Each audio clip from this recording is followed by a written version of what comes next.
មើលភាពវាទៅដូចជាគូសំដែរធ្វើឲ្យវានៅល្អដែរ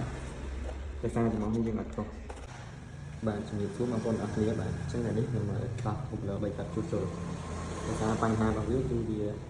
ដាច់កអមរានបងប្អូនគូប្លឺហ្នឹងវាអត់ចេះណាស់តែយើងប្រើអាភ្លីផងពេកអញ្ចឹងយើងបើកខ្លាំងទៅវាមានបញ្ហាកវាដាច់អមរានបងប្អូនអញ្ចឹងខ្ញុំជួសជុលប៉ុន្តែខ្ញុំមកចង់កោះអាស្មោះរបស់វាបងប្អូនឲ្យវាអត់ទៀតយ៉ាងវាអត់ស្អាតបងប្អូនអញ្ចឹងអានេះរបៀបយើងជួសជុលអានេះខ្ញុំមិនជាអ្នកជំនាញទេបងប្អូនគ្រាន់តែខ្ញុំធ្លាប់ដឹងធ្លាប់មើលតាម Facebook តាម YouTube អីទៅអានេះធម្មតាដើមរបស់យើងជួសជុលមានសាំងអូបនេះយើងចាក់ពីលើបងប្អូនចាក់ទុកប្រហែលជា15នាទីឬក៏កន្លះម៉ោងអាស្រ័យលើជាក់ស្ដែងបងប្អូនបោកមើលឆ្កឹះមើលទៅបើសិនយើងអាចបោករួចអាហ្នឹងយើងបោករួចទៅយើងថែមកាវវារហូតបងប្អូនថែមសាំងអូបហើយនេះក្បិតនេះជាក់ស្ដែងយើងយកក្បិតមុខស្រួចចុងស្រួចយើងយកចុងទៀនកុំឲ្យវាដាច់ទៅដែរហើយយើងមានកាវនេះកាវខ្ញុំទិញនៅភ្នំពេញបងប្អូនអូស័យហើយអានេះខ្ញុំមានកន្លែងវិញចឹងនេះយើងដាក់សងត្រេនតាមវាតែដោយសារយើងអត់កោះដែរអត់កោះច្រមុះវា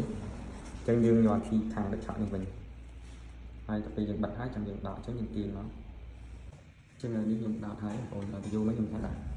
តមូតែវាក្រាស់ពេកចឹងយើងនឹងកាត់វាពីពូពី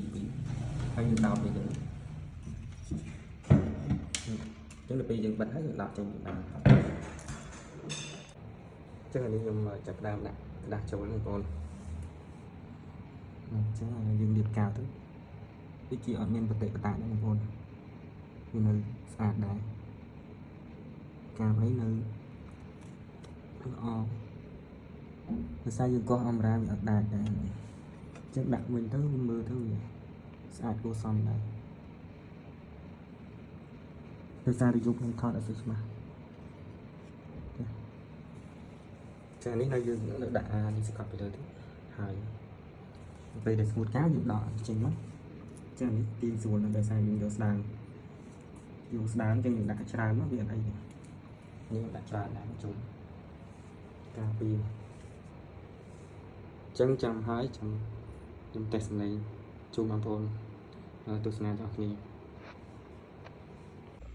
ចឹងនេះខ្ញុំបាត់ហើយបងប្អូនចឹងពីខាងលើដោយសារខ្ញុំអត់ទិញ